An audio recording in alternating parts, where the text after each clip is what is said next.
special needs students, you know, who knows what they may go on to become. You know, I mean, special needs might be in one way, but they might have an intelligence in another way that we do not have the right to overlook. So it's a tough one.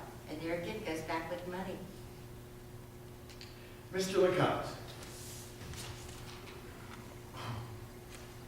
Being an educator, you know, what do you think of the new teacher evaluations?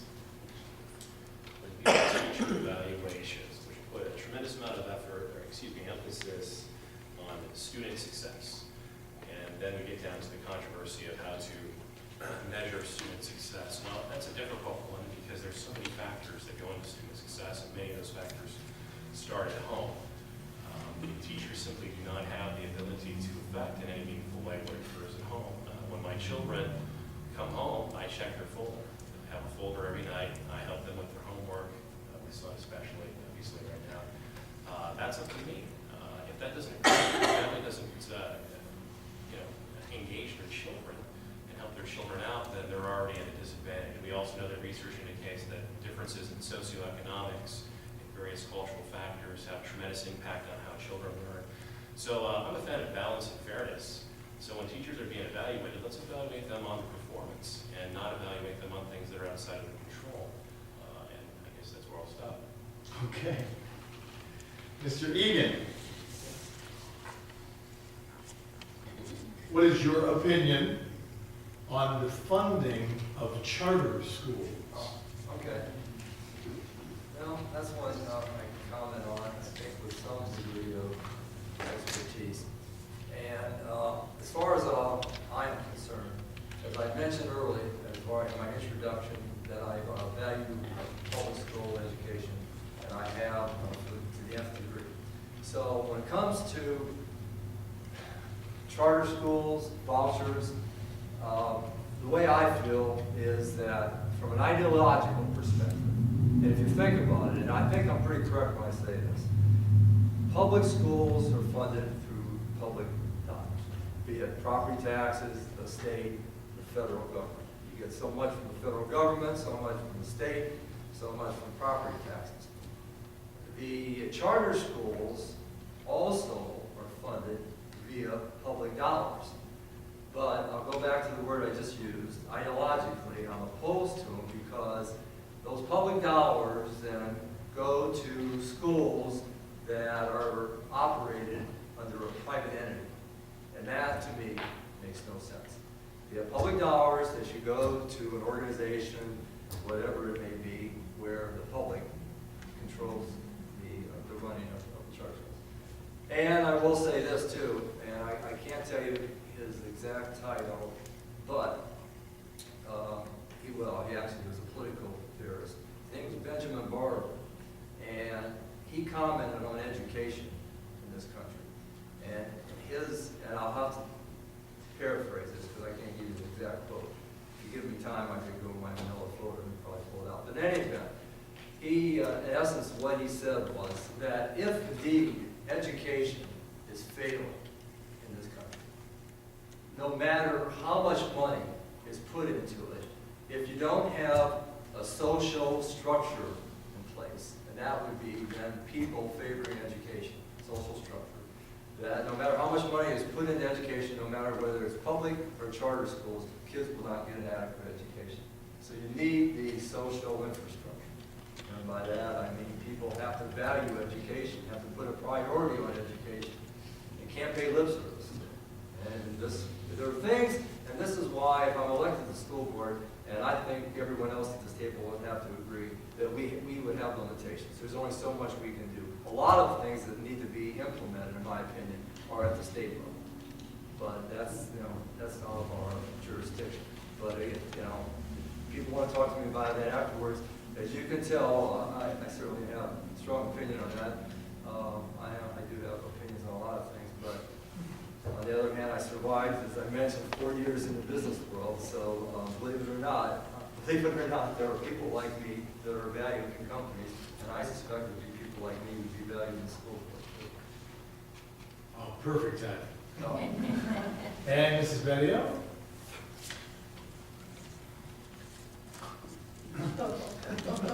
No, it's just that, well, have you checked to see how much the IB program costs compared to normal standardized teaching? That's the most proper question you could have asked me. Yes, I have. I have checked from day one the expenditures, and I believe in continuing education for our teachers. I have no problem with that. The problem is the expenditures that this IB is costing us. I have looked at their travel expense, I have looked at their lodging expense, I've looked at their menu eating expenditures, and I'm looking at the fees that we pay every year for what? To teach our children to be one world, to get along with your neighbor? No, that belongs to parents at home and the teachers when they go to school. Let the teachers teach, not tell them how to be socially effective in this world. As you can tell, I'm not a proponent of the IB because I think it's too expensive. I think we could put our dollars to more useful use in the school system. And when we're educating only a certain 400 children at maybe tops that's at Indian Trail, I don't even think it's that many, and the others are, so if you want to call left behind, that's not what we're here for. We're to educate them all the same way. Thank you, that's the end of round 2. Now, what we're going to have to do with round 3, and unless I give you the exact same question that I've given you before, make sure you tell me that. I'm just going to redo it. I have one extra question, and we're going to do this ladies and then gents. And we're starting with Mrs. Matthews. Yes. What do you hope to accomplish as a board member? Wow. Well, I think I already spoke Yes. about my first agenda. I did speak to central office, and I think we have 200 and some children that are kindergarten age, and we have 100 and some that are being educated. So my first thing that I really want to accomplish is that we open up and we have all-day kindergarten for all of our students. I'm really afraid that some of our students in Stow may not be getting an all-day kindergarten education because of finances. I'm sure, I don't know if the audience knows, one half day is paid for by the school system, the federal, the state, and the other half is a tuition based where the children have to pay. And in this day and age, not to have all-day kindergarten for all of our students in Stow, I think we're really behind the times. And so that would be on the agenda. All right. Mrs. Wright. What is your position on the new Common Core standards? Common Core was brought about because of a thought that in Stow we could learn the same way and achieve the same way as Southern Ohio, as Florida, anywhere in the United States. It's supposed to be a standardization for what they learn and how they learn, how quickly they learn it, and there again lies the testing and how do you measure that? As the socioeconomic issue was brought up, children that don't have that support of the community or their parents at home, or for whatever reason there's other problems, they're not learning the same way. So as a goal, it's a good thing, like all third graders in the United States should know the same things and should learn the same things, but it's not realistic. Again, it's a goal, and sometime along the way, I think it got a little muddled when they started to tie it to things like Race at the Top, with some connection to if you're going to get it, if you participate in something. I think that can be problematic. But like I said, the genuine part of the goal is good. It's good, but realistically, I think it's going to be a problem to try to achieve it. But as with any district, you achieve as much as you can with as much as you have funding, staffing, and all of that, so, thank you. Thank you. Ms. Benio. Which one did I pull? Have you checked to see how much the IB? How about this one instead? Do you know about online schools, and what is your opinion on them? I know, I haven't researched a lot about the online schools. I have seen reputable companies come out and a lot of, not a lot, but there are a few people that I know of have gone with their children to homeschool teaching on the online schools, and they are being very successful with it. I hate to see it taken out of the public schools, but unfortunately, some people are getting a little disappointed in either teachers, the way things are being taught, or the school district itself. And that's unfortunate that we can't do that. But this is a way of going. They're teaching college courses. If you want, you could go to medical classes. You can't be a doctor, but you could be, learn to be a medical assistant or anything like that. And it's a convenient way of learning, even for adults. I hate to see the public schools where they're losing participation, but there are a number of reasons why, and I think that maybe we as a community should look into why we are losing students to online schools.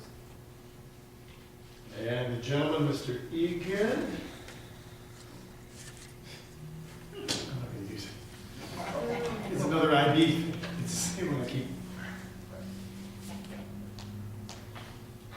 What is your position regarding the IB program? Do you want to answer that? Before I do, where is the opportunity to discuss our platform? At the very end. Oh, At the very end. Well, then that forces issues, doesn't it, in terms of answering that question? Well, if you'd like me to draw another one. No, that's not fair. Because No, whenever I that's not fair. drew, No, I'm just getting rid of. I'm not familiar with IB. I'm not familiar with the IB program. All right. So I can't comment on it. All right. Mr. Rainey? Sir.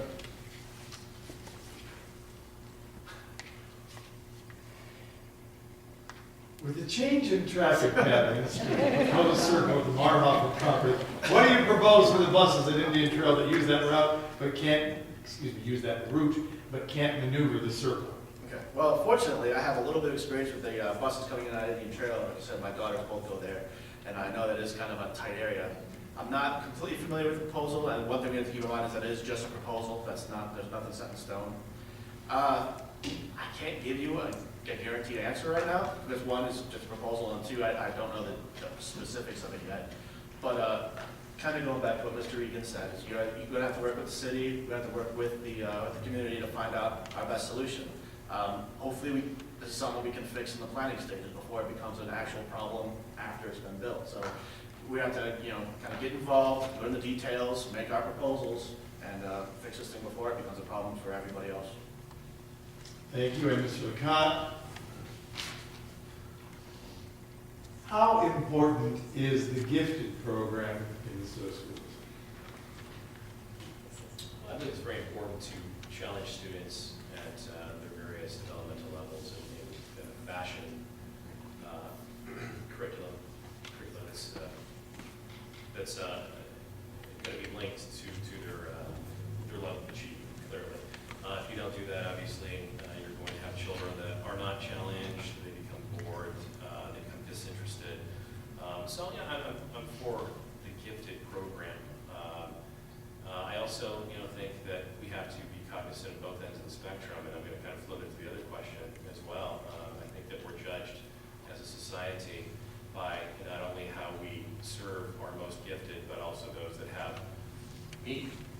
So we have to balance the needs of those that need to be challenged with the needs of those that need some extra support, such as children that have physical developmental challenges. So again, my priority is balance when we're looking at these programs, and I'm going to leave it there. All right, thank you very much. Now that brings us to the end of my questioning. Now we give every candidate 1 minute or 3. 3 minutes to present whatever you'd like to present as a wrap-up for the evening, and we will once again go in alphabetical order, starting with Mrs. Betty. I first looked into running for the school board 2 years ago. Unfortunately, it was a fortunately, it was a learning experience, and I think this time I've done a whole lot better, getting my points across and telling people exactly how I feel about things that need to be improved in the school system. I think by going to all the board meetings, attending the safety meetings that was held here, I attended all 5 of them, expressing concern over safety issues, and putting my 2 cents in, if you would call it that. I also believe that we need to go back to priorities of communication with the community, going back to 2 school board meetings a month. And I'd also like to see that our pay is reduced. I'm not going to do it for the almighty dollar. I'm doing it because I think it's the right thing to do. I think that 2 meetings a month is maybe even not even sufficient enough for maybe not just business, but communicating with the parents and the community itself on issues. I'd like to see more discussion on plans, and not, like I said at a previous meeting. I've been at meetings where we had a board member say, well, we're going to one meeting because it's 17 minutes and we're out of here. Well, when you go and you have a meeting that you go A to L and to Z, and I got to admit that it has gotten better over the past few months, people need to know why you're voting. If they have questions, they should be answered. And this is one of the reasons I decided to run again. I feel that the taxpayers are important people in this community.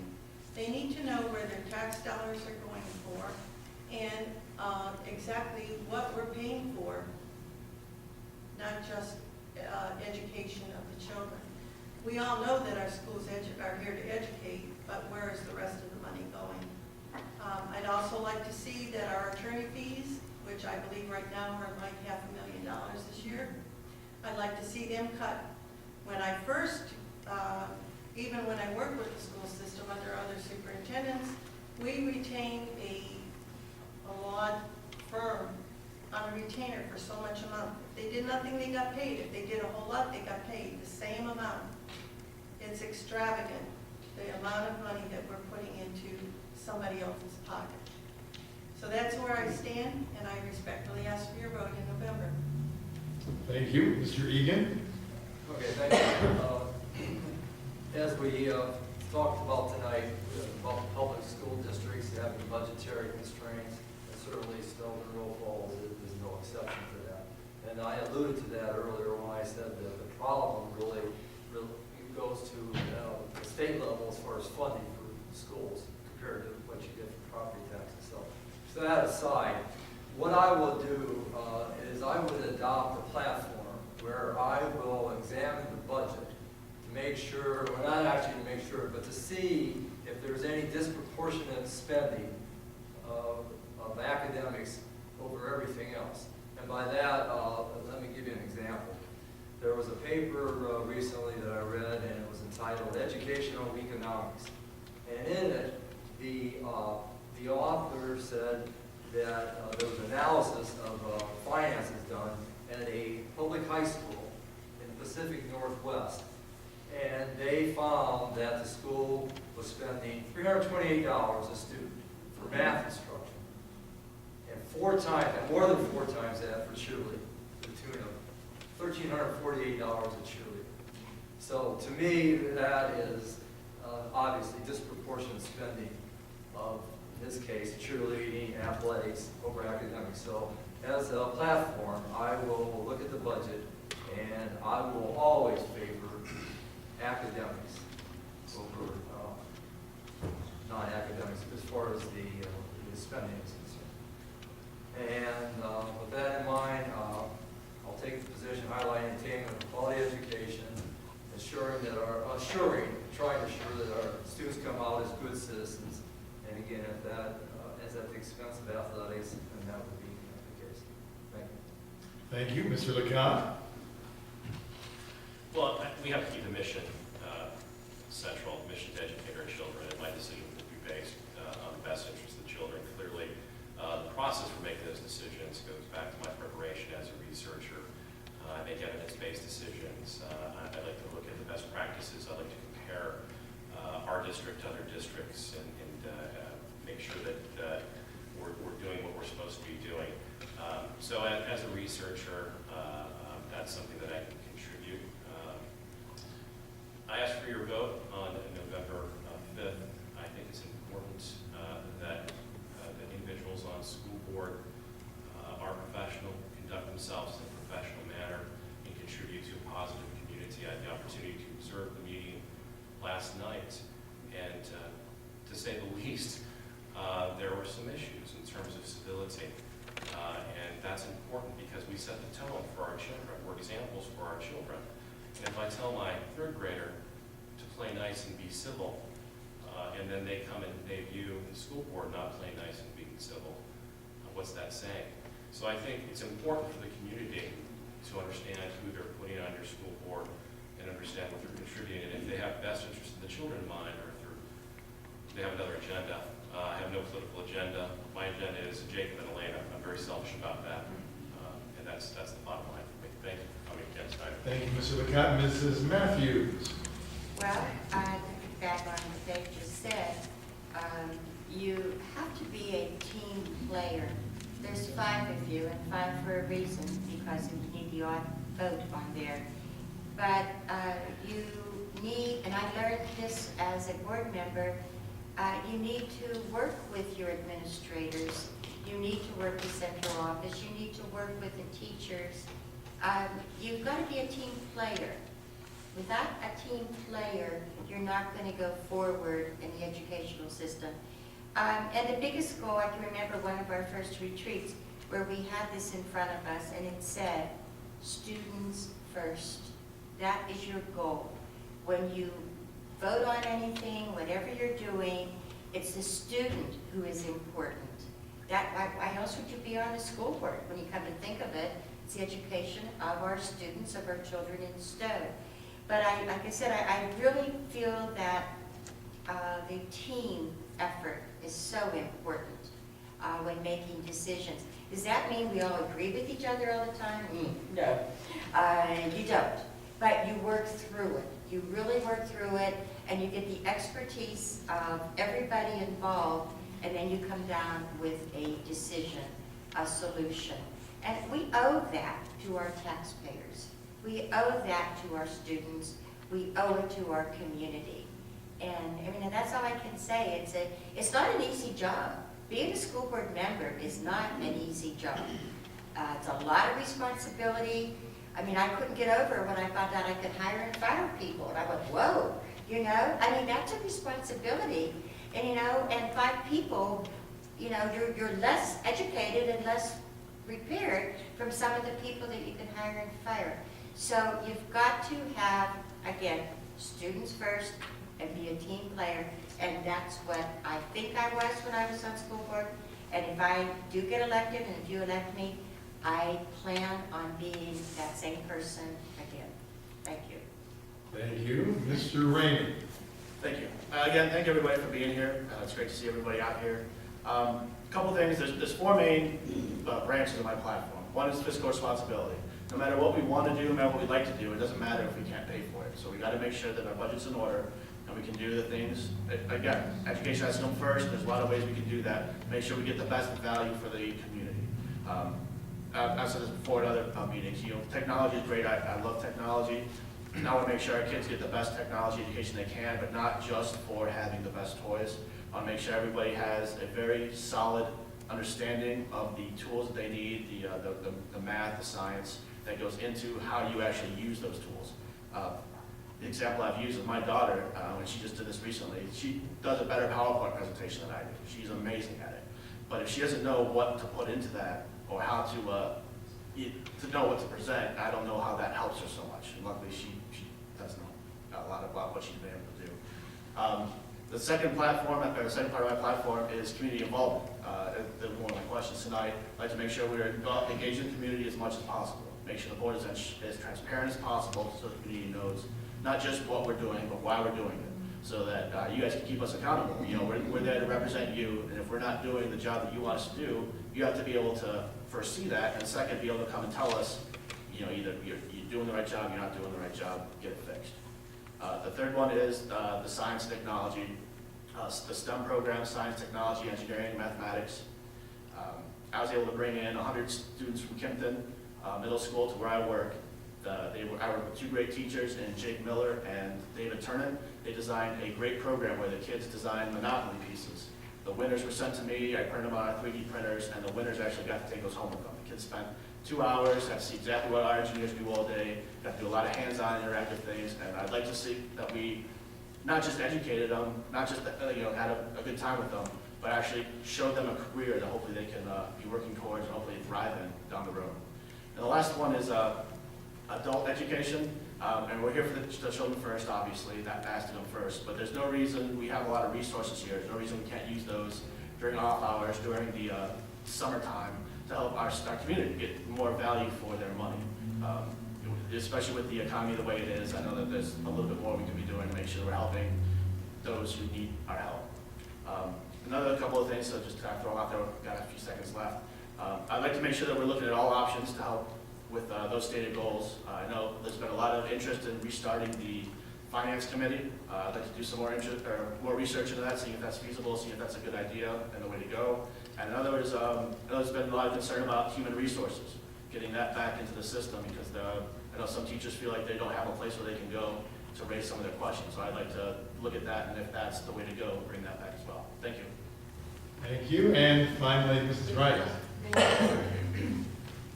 As always, you know, the reason we're here is for the kids to learn. That's what we're supposed to do. We're supposed to facilitate all of that. And right now, it's so exciting, the collaboration with our local universities. Again, that future piece is going to be a wonderful thing to be a part of. Recently, the international teachers came over. It's called the ILEP program from Kent State. It's the most rewarding thing to see how our kids interact with these international teachers that come from such diverse cultures and different ways of life, yet we taught each other so much. That's the stuff that we really, I value. It's the emotional value. Like I said before, there's mechanics of how much does it cost, what is it going to do, and the most important question, how does it affect the student? The emotional part of it is the value of education and the love of the learning. You can learn the mechanics, you can't learn that emotion. And that's just it. It's that value that you have to promote. Stow Munroe Falls City School District is a brand that we all have to promote. We don't have to, I just do, because I know how great it is. And it's a proud thing to be a part of, and I want to continue to be a part of that. And just remember that it is an emotional thing, no matter what that would be. And it is deserving to all those kids that we do continue to do that. Thank you. I think we should give all of our candidates a round of applause.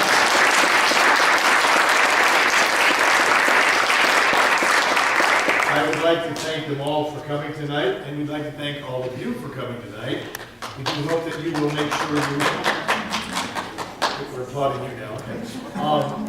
Make sure you do vote on November the 5th. But before you leave tonight, it's a PTA affair. So what does that mean? Lots and lots of cookies and goodies that we weren't allowed to eat in council chambers, but we can eat them all out there. So thank you for being here. It was a good, informative evening. We'd like to thank Ms. Crockett and the PTA board for putting this all together. And I thank you, staff. And if you do have questions of the candidates, they'll stick around for a while, correct? And eat cookies. And I would like to thank everybody also for coming, and thank you for candidates being here tonight. I eat questions.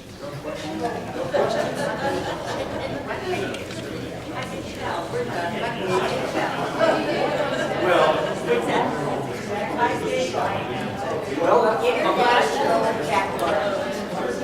International Jackpot. Are you getting me on camera? Started in Geneva, Yeah, hold on.